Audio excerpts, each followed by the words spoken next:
National income मिलती है।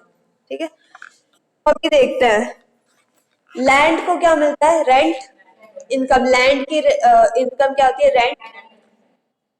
Labour की क्या होती है, वेजेस। और कैपिटल की क्या होता है, इंटरेस्ट। और ऑन का प्रॉफिट। ये यहाँ तक पता है सबको, ठीक है। तो कंपोनेंट्स क्या है इनकम के, फैक्टर्स की इनकम के क्या क्या कंपोनेंट्स है, क्या हो गए, wages, interest, rent and profit. Hindi medium वालों को समझ में आ रहा है या मैं हिंदी में बोल के बताऊं कि भूमि, श्रम, पूंजी और उद्यम, समझ रहे हो ना इतना इंग्लिश, ठीक है। ओके, ठीक है, शांति मिलती है थोड़ी। अच्छा, तो फर्स्ट पॉइंट है वेजेस एंड सैलरीज और कॉम्पेंसेशन एम्प्लॉयज। मैं स्क्रीन शेयर करूं क्या तुम्हारे साथ, अपना माइक म्यूट कर लो प्लीज। BA2 चैप्टर 3 है ना, हो गया। स्क्रीन सबको,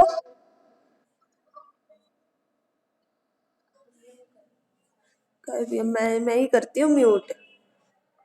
हाँ जी, स्क्रीन दिख रही है सबको, ठीक है, ठीक।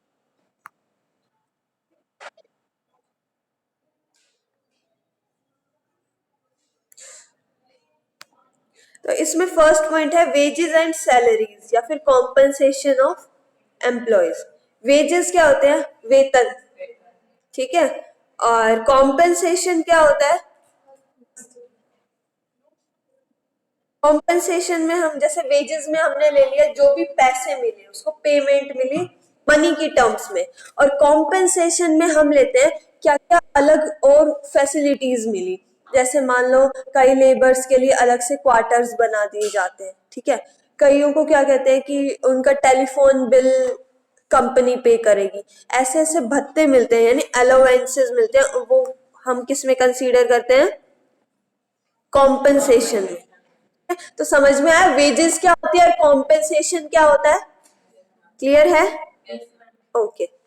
तो वेजेस में हम क्या लेंगे, जो भी मनी की टर्म, वेजेस और कॉम्पेंसेशन किसको मिलता है, लेबर्स को मिलता है, ठीक है। इसमें हम क्या लेंगे, मनी की टर्म्स में लेंगे वेजेस, और कॉम्पेंसेशन लेंगे अदर फैसिलिटीज जो भी उनको प्रोवाइड की जाती है, ठीक है। और क्या प्रोवाइड किया जाता है, उनको रिटायरमेंट के बाद पेंशन दी जाती है, या फिर कोई भी हेल्थ, जैसे कोई भी बीमारी वगैरह हो गई, एक्सीडेंट हो गया तो उनको हेल्थ फैसिलिटीज मिलती हैं। और मान लो कोई ऐसे इंजरी हो गई, जैसे कोई हैंडीकैप्ड हो गया, कि कोई भी लेबर, अब जैसे कोयले की इंडस्ट्री में बहुत सारे ट्रेजेडीज हो जाती हैं, तो क्या होता है किसी की डेथ हो गई या फिर कोई अपाहिज हो गया, हैंडीकैप्ड हो गया, तो क्या करते हैं उनकी फैमिली को भी, उनको भी एलोवेंसेस मिलते हैं यानी कॉम्पेंसेशन मतलब फैसिलिटीज मिलती हैं, और अगर उसकी डेथ होगी तो उसकी फैमिलीज को भी मिलेगी, ठीक है। तो ये जो है, ये फैक्टर, कौन से फैक्टर की इनकम होगी, लेबर, लेबर हमने एज अ फैक्टर यूज किया, तो उसकी इनकम क्या हो गई, वेजेस या फिर कॉम्पेंसेशन। क्लियर है फर्स्ट पॉइंट, ओके। सेकंड है रेंटल इनकम। रेंट किसको मिलता है, लैंड को। कोई भी अगर मान लो हमारी अपनी लैंड है, ठीक है, हम कहीं से और लैंड नहीं ले रहे, किसी और की लैंड रेंट पे नहीं ले रहे, तो एक काम आती है इम्प्यूटेड रेंट, इसमें आप पढ़ोगे, ठीक है। इम्प्यूटेड रेंट क्या होता है, इम्प्यूटेड रेंट होता है, मान लो हमारे पास, वॉइस क्लियर क्यों नहीं है, अभी ठीक है, अभी आ रही है सबको, ठीक है। तो क्या होता है, रेंटल इनकम में एक टर्म आती है इम्प्यूटेड रेंट, ठीक है। आप लोग देखोगे मिल रही है, हिंदी में दिखा दो, आरोपित, ओके। इंग्लिश वाली में लास्ट थर्ड लाइन में, लास्ट थर्ड लाइन में है इम्प्यूटेड रेंट। तो इम्प्यूटेड रेंट क्या होता है? ऐसे मान लो हमारी खुद की भूमि है, हमारी खुद की लैंड है, तो हम खुद को थोड़ी ना रेंट पे करते हैं, ठीक है। लेकिन अगर हम वो किसी और को दे दें तो उससे जो किराया आएगा वो उसको कहते हैं इम्प्यूटेड रेंट। अगर हम उसको खुद यूज कर रहे हैं तो हम खुद को थोड़ी ना पैसे देंगे कि हम अपनी जमीन यूज करें, लैंड यूज करें तो हम खुद को रेंट पे करें, नहीं। अगर हम अपनी लैंड को किसी और को दे रहे हैं काम करने के लिए तो उससे तो रेंट हमें मिलेगा, तो उसको कहते हैं इम्प्यूटेड रेंट। तो क्या होता है जब हम अपनी लैंड पे काम करते हैं ना तो हमारा इम्प्यूटेड रेंट 0 हो जाता है। क्लियर है ये चीज? ओके। और क्या होता है, रेंट भी 2 तरह का होता है। एक तो लैंड पे रेंट, भूमि पे रेंट। एक अगर हम कोई भी मशीन रेंट पे ले रहे हैं, किराए पे ले रहे हैं, तो उसका रेंट, ठीक है। 2 तरह के रेंट हो गए। आप इसमें इसको इंक्लूड करोगे, इसमें बताओगे कि रेंटल इनकम में क्या क्या आते हैं। 2 तरह के रेंट होता है। एक तो जो भूमि पे हम लोग कोई लैंड रेंट पे लेते हैं उसका उसकी पेमेंट करते हैं, या फिर कोई मशीन हम रेंट पे लेते हैं, जैसे ट्रैक्टर ले लिया या कोई और बस ले ली या कोई और भी मशीन जो है ट्रांसपोर्टेशन का, कोई machinery, any type of machine that is used for production, हम रेंट पे लेते हैं, वो हम इसमें इंक्लूड करेंगे। तो 2 तरह के रेंट पता चल गए, उनसे इनकम पता चल गई कैसे होती है, ठीक है। इम्प्यूटेड रेंट पता चल गया, ओके। और रेंटल इनकम में और क्या क्या इंक्लूड होता है? रॉयल्टीज। रॉयल्टीज क्या होती है हिंदी में बताना, क्या बोलते हैं उसको? रॉयल्टी। रॉयल्टी मतलब हमारी खुद की, मतलब जो रॉयल, जैसे जो पैलेसेस होते हैं ना, हमारे महल टाइप, बता सोच लो ऐसे, उसको कहते हैं, ठीक है। मतलब उसके बदले में जो उसकी, जैसे कोई भी बड़े बड़े महल है उसको देखने के लिए पैसे चार्ज किए जाते हैं ना, जैसे ताजमहल है, वो एक रॉयल्टी हो गई, ठीक है, समझ गए? यानी उसको देखने के लिए हम उसकी रॉयल्टी पे करते हैं, टिकट लगती है उसको देखने के, तो वो रॉयल्टी हो गई। क्लियर?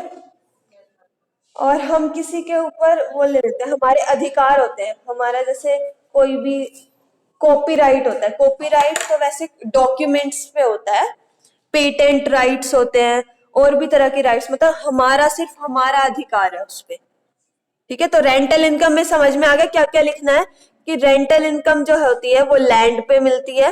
वैसे तो लैंड एज अ फैक्टर, हम जो लैंड यूज करेंगे, हाँ हाँ हाँ, तो उसपे भी राइट्स मिलते हैं ना। मान लो जिस कोई भी एरिया है, मान लो हरियाणा में कोई भी नेचुरल रिसोर्स मिल जाए, तो हरियाणा के लोगों का और हरियाणा की गवर्नमेंट का उस पे पेटेंट होता है, मतलब उस पे अधिकार होता है कि वो ही यूज करे। वो अपनी मर्जी से दूसरे स्टेट्स के लोगों को दे सकते हैं, बट ऐसे जो पेटेंट राइट होता है ना, मतलब बिल्कुल मूल अधिकार जो होता है उन रिसोर्सेज पे, उसी का ही होगा। क्लियर? ओके, ठीक है। तो रेंटल इनकम में क्या करेंगे? 2 तरह के रेंट होते हैं, एक तो लैंड पे रेंट और एक किस पे रेंट? मशीनरी पे रेंट, ठीक है। और रॉयल्टी के बारे में बता दोगे, पेटेंट राइट्स के बारे में बता दोगे, इम्प्यूटेड रेंट क्या होता है वो भी बता दोगे, कि अगर हमारी खुद की लैंड है और तो हम उस पे उसको रेंट पे नहीं करेंगे, लेकिन अगर हम दूसरों को यूज करने के लिए दे रहे हैं तो उससे जो रेंट आया उसको कहते हैं इम्प्यूटेड रेंट। लेकिन अगर हम अपनी ही लैंड को यूज कर रहे हैं तो हमारा इम्प्यूटेड रेंट क्या हो जाएगा? 0। क्लियर? अच्छा, आपने एक टर्म पढ़ी होगी, अपॉर्चुनिटी कॉस्ट, अवसर लागत। हाँ, फर्स्ट ईयर माइक्रो इकोनॉमिक्स में फर्स्ट सेमेस्टर में पढ़ी होगी। हाँ, तो क्या अपॉर्चुनिटी कॉस्ट? हाँ जी, हाँ, जो बेस्ट ऑल्टरनेटिव होता है ना, तो यानी जैसे मान लो लैंड का एग्जांपल दे रही हूँ, वैसे मेरे को नहीं बताना चाहिए इसमें, लेकिन एक चीज देखो, अगर हम लैंड अपनी खुद यूज कर रहे हैं तो हमने क्या कर दिया, हम उसका रेंट जो है वो उसकी अपॉर्चुनिटी कॉस्ट होगी। हम अपनी लैंड यूज करें तो हम उसको रेंट नहीं देंगे अपने आप को, लेकिन अगर ऐसा होता कि हम अपनी लैंड किसी और को यूज करने के लिए दे रहे हैं तो वहां से रेंट आता, तो वो क्या हो गया, वो एक इनकम हमें मिलती। लेकिन हम खुद यूज कर रहे हैं तो हम क्या कर रहे हैं, हम अपॉर्चुनिटी कॉस्ट पे कर रहे हैं अपने आप को। ठीक है, कि वहां से हमें रेंट मिल सकता था लेकिन नहीं मिल रहा क्योंकि हम खुद यूज कर रहे हैं। ठीक है, तो वो अपॉर्चुनिटी कॉस्ट हो गई, अवसर लागत। क्लियर? ओके। थर्ड पॉइंट आता है इंटरेस्ट। इंटरेस्ट हमें किस पे मिलता है, पूंजी पे, कैपिटल पे। ठीक है, इसमें तो ऐसा कुछ भी नहीं है। इंटरेस्ट जैसे मान लो कोई इन्वेस्टमेंट के लिए, हम लोग प्रोडक्शन के लिए क्या करते हैं, हमें इन्वेस्टमेंट करनी पड़ती है। अब हम पूंजी कहाँ से लाएंगे, कैपिटल कहाँ से लाएंगे, बैंक से लोन लेंगे। तो बैंक्स को जो हम करते हैं इंटरेस्ट पे करते हैं, वही हम इसमें इंक्लूड करेंगे। ठीक है, कि प्रोडक्शन के लिए हम इन्वेस्टमेंट करते हैं, और इन्वेस्टमेंट के लिए पैसा कहाँ से आएगा, या तो हमारे पास इतनी सेविंग्स हो या फिर हम बैंक से बोरो करें। बैंक से बोरो करने के लिए हमें इंटरेस्ट पे करना पड़ता है, तो वही उसी इंटरेस्ट की बात आ रही है। हमने पढ़ा था ना सर्कुलर फ्लो ऑफ इनकम में कैपिटल मार्केट, वो कैपिटल पे क्या मिलता है, इंटरेस्ट। क्लियर? ओके, देन आता है प्रॉफिट। फोर्थ पॉइंट है प्रॉफिट।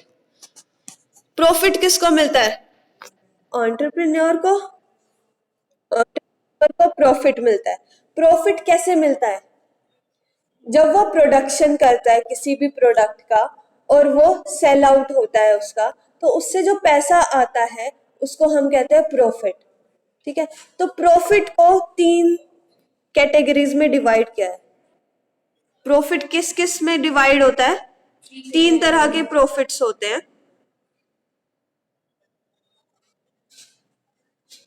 कौन कौन से, एक तो होता है डिविडेंड। डिविडेंड क्या होता है, जो डिवाइड होता है, डिविडेंड डी से डिवाइड, डी से डिविडेंड। ठीक है, ये याद रहे। डिविडेंड क्या होता है, जो शेयर होल्डर्स में और जो मेन जो मालिक है उसके बीच में और पार्टनर्स में जो शेयर होता है वो होता है डिविडेंड। जो प्रॉफिट का पार्ट शेयर होल्डर्स यानी पार्टनर्स में शेयर होता है उसको कहते हैं डिविडेंड। ठीक है, सेकंड होता है, एक होता है कॉर्पोरेट सेविंग। कॉर्पोरेट सेविंग्स क्या होती हैं, जो भी प्रोडक्शन से आपको प्रॉफिट मिला उस प्रॉफिट का एक पार्ट एंटरप्रेन्योर को एज अ सेविंग्स रखना पड़ता है, सेविंग्स के रूप में रखना पड़ता है एक पार्ट प्रॉफिट का। ठीक है, उसको कर सकते हैं, नहीं जरूरी होता है, सेविंग्स करनी जरूरी होती है आगे की प्रोडक्शन के लिए। अगर आगे प्रोडक्शन करेंगे किससे करेंगे, सेविंग्स होगी तो इजीली हो जाएगी, या फिर बैंक से बोरो करो, तो सेविंग्स भी होनी जरूरी है। तो एक पार्ट ये प्रॉफिट का रूल ही होता है कि जो भी प्रॉफिट आए, पॉलिसीज बनती है हर एक इंडस्ट्री में, तो जो भी प्रॉफिट आता है वो तीन भागों में बढ़ता है। एक तो हो गया डिविडेंड यानी पार्टनर्स में बढ़ गया एक पार्ट, दूसरा पार्ट क्या बचा, सेविंग्स, तीसरा पार्ट कॉर्पोरेट प्रॉफिट टैक्स। जो भी प्रॉफिट आया वो गवर्नमेंट एज अ टैक्स उनको पे करना पड़ता है।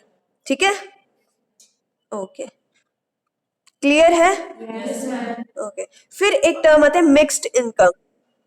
मिक्स्ड इनकम क्या होती है, जो प्राइवेट एंटरप्रेन्योर्स हैं, मतलब जो अपना निजी काम कर रहे हैं, प्राइवेट काम कर रहे हैं, जैसे प्राइवेट फर्म खोल ली किसी ने, गवर्नमेंट का कोई रोल नहीं है। जैसे मान लो डॉक्टर्स अपनी खुद की क्लिनिक खोलता है, तो गवर्नमेंट से उसका कोई लेना देना नहीं है, लेकिन गवर्नमेंट को वो टैक्स पे जरूर करता है। ठीक है, हाँ, लेकिन वो टैक्स पे तो करेगा ही। गवर्नमेंट की शॉप नहीं है वो, अपनी खुद की प्राइवेट शॉप है, लेकिन बट वो टैक्स पे करेगा गवर्नमेंट को, और गवर्नमेंट की कोई इन्वॉल्वमेंट नहीं होती उसके प्रोडक्शन में। क्लियर है?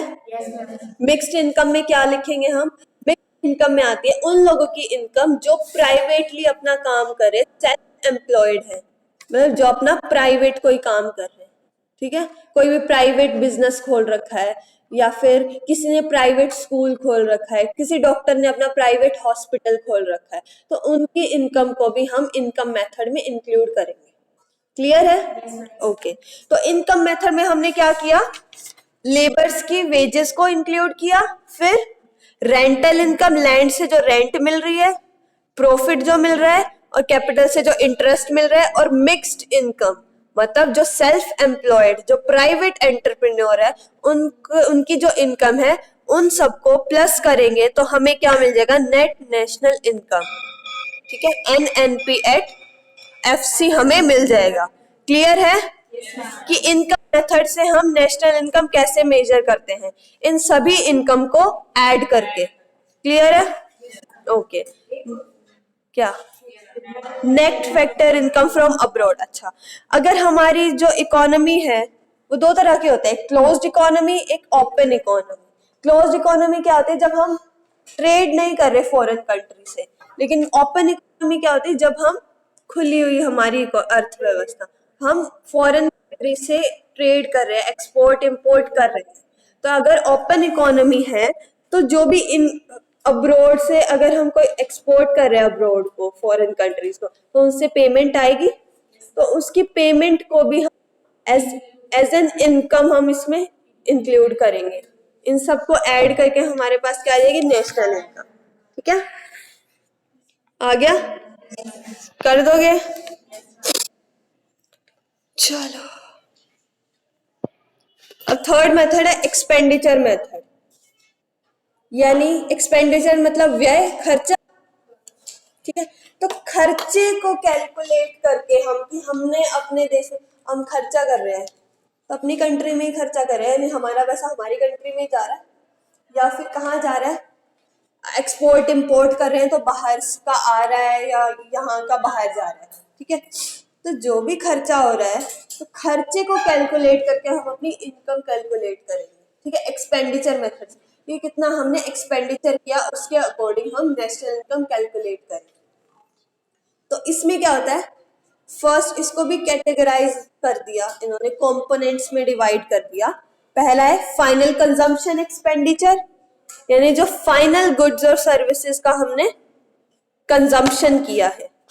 तो पहला आता है प्राइवेट फाइनल कंजम्पशन एक्सपेंडिचर और एक आता है government final consumption expenditure.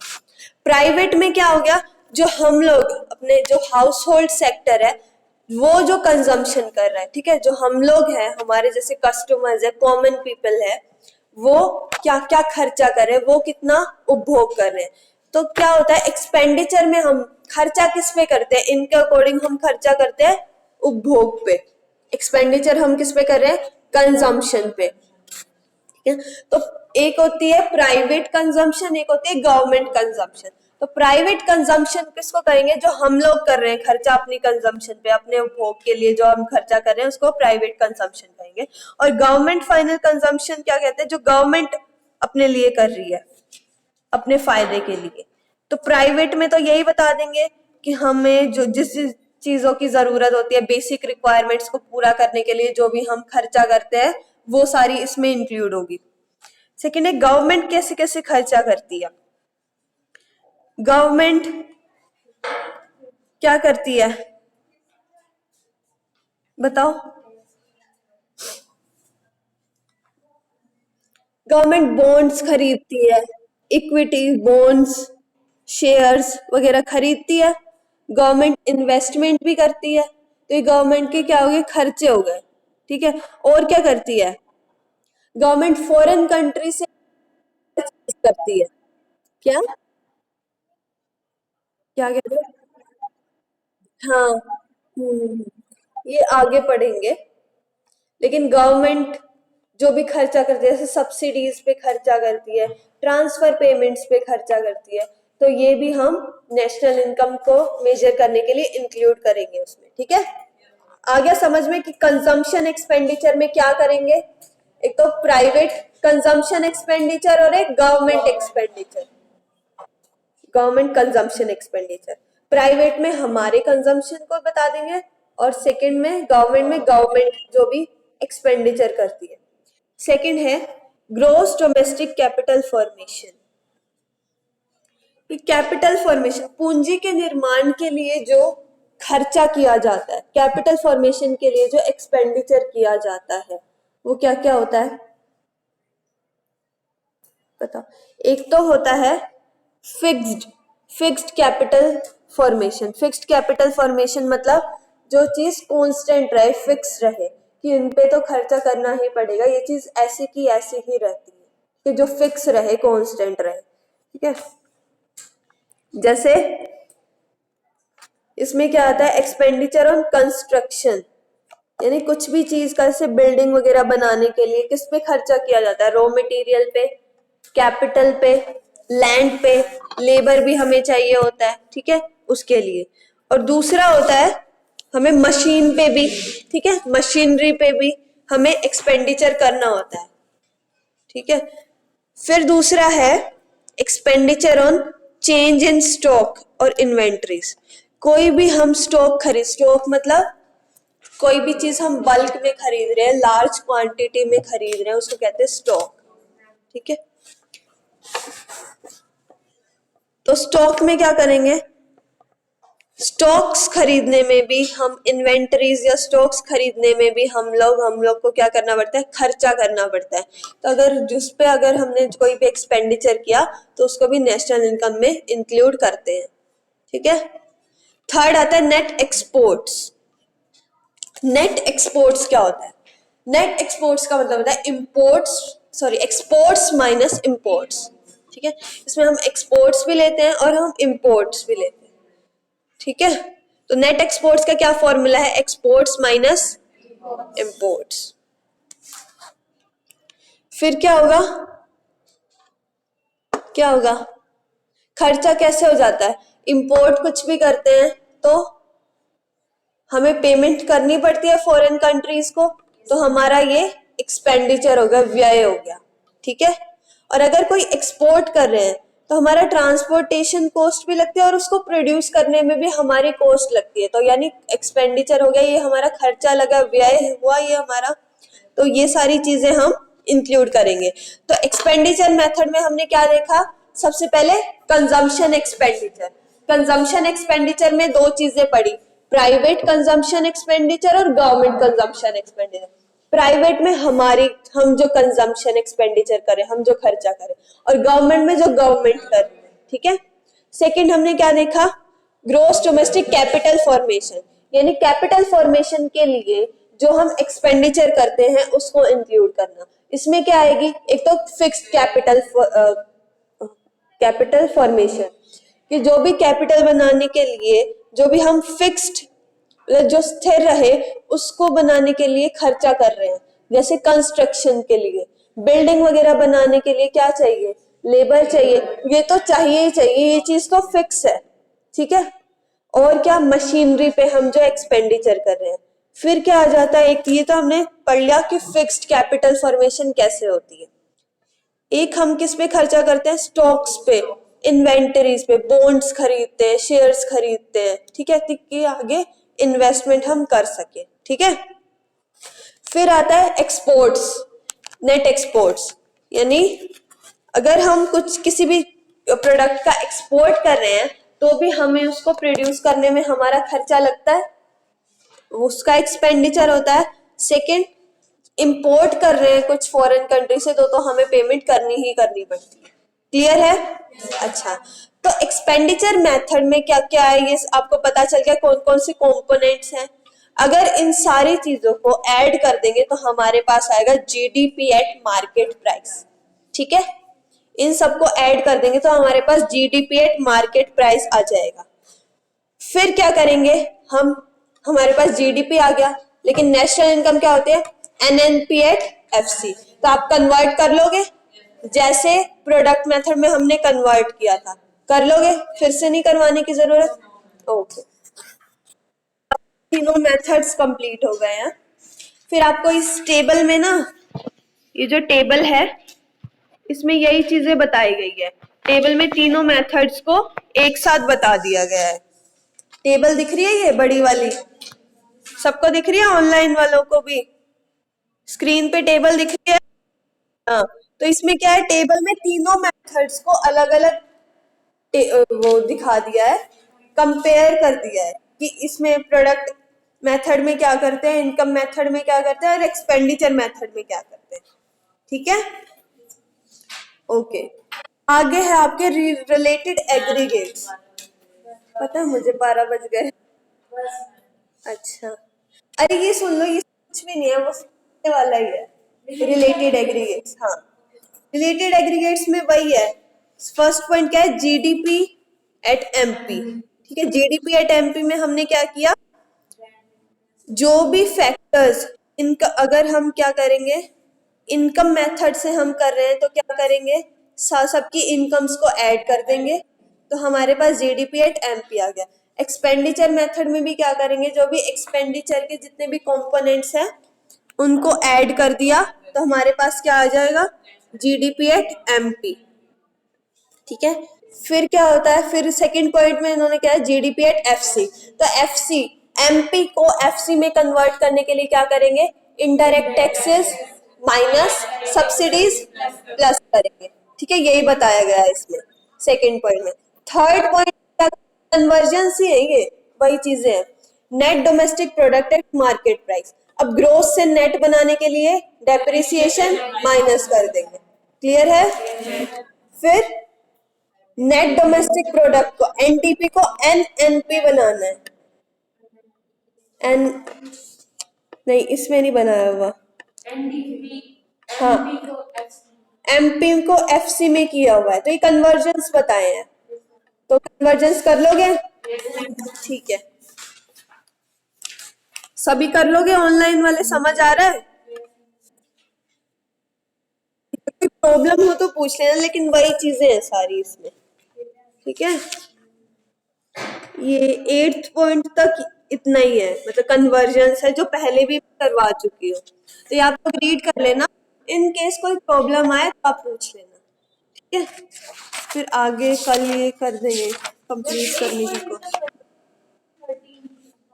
8th point तक तो आप कन्वर्जेंस है, आगे जो ये है कि income from net domestic product, growing private sector, ये सारे मैं डिफाइन करूंगी। प्राइवेट इनकम क्या होती है, पर्सनल इनकम क्या होती है, डिस्पोजेबल इनकम क्या होती है। ठीक है, ये सारे मैं एक्सप्लेन कर दूँ। क्लियर है, कर लोगे सब, समझ आ रहा है। ओके, चलो मैं मीटिंग भी एंड कर रही हूँ। ठीक है, ओके।